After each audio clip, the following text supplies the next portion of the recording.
বন্ধুসকল, আজি আমি বনাবলৈ লৈছোঁ ধনিয়া আৰু পুদিনাৰ চাটনি। ইয়াতে আমি 4 মুঠা ধনিয়া লৈছোঁ আৰু প্ৰায় এমুঠামান পুদিনা লৈছোঁ।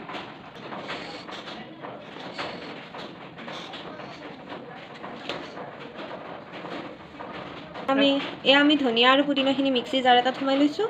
ইয়াতে এইবাৰ আমি দিম এই 6টামান নহৰুৰ কলি, এনেদৰে সৰু সৰুকৈ কাটি আমি ইয়াতে দিম।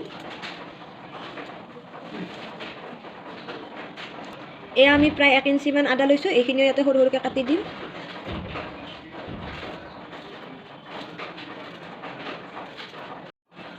আমি 2টা জলকীয়া লৈছোঁ। আপোনালোকে সোৱাদ অনুসৰি জ্বলাটো দিব পাৰে, আপোনালোকে যিমানখিনি জ্বলা খাই ভাল পায়। আমি বেছি জ্বলা নাখাওঁ বাবে আমি ইয়াতে 2টাই জলকীয়া দিছোঁ।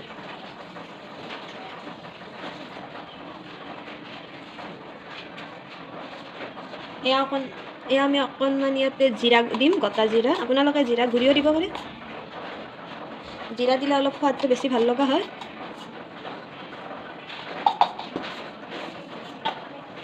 চাটনি বুলি ক'লে সাধাৰণতে আমি টেঙা খাবলৈ অলপ ভাল পাওঁ, সেইবাবে আমি ইয়াতে আমৰ আচাৰ অকণমান লগ কৰি দিম।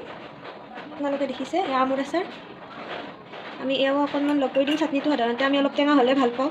আপোনালোকে যদি ভাল পায় তেতিয়াহ'লে দিব পাৰে, নহ'লে আপোনালোকে নিদিলেও কথা নাই।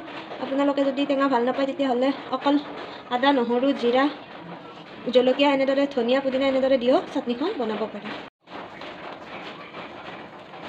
ইয়াত আমি এইবাৰ সোৱাদ অনুসৰি নিমখ দি দিম। নিমখখিনি দিলে বস্তুখিনি বটতে ভাল হয়, সেইখিনি অলপ মিহি হয়, সেইবাবে আমি নিমখ আগতেই দি দিওঁ। আপোনালোকে ইচ্ছা কৰিলে এইখিনি বটা হোৱাৰ পাছতো ইয়াত নিমখ দিব পাৰে। এতিয়া আমি এইখিনি বটি আনিম।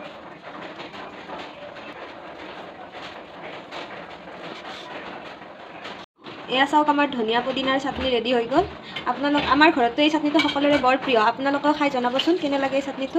এই চাটনিটো আপুনি যিকোনো বস্তুৰ লগতে খাব পাৰে, চেণ্ডউইচৰ লগত খাব পাৰে, ৰুটিৰ লগত খাব পাৰে, ভাতৰ লগত খাব পাৰে, ম'ম' এনেকুৱা ধৰণৰ বিভিন্ন বস্তুৰ লগত এই চাটনিটো খাব পাৰি। এই চাটনিটো সঁচাকৈ বৰ সোৱাদ লগা হয়।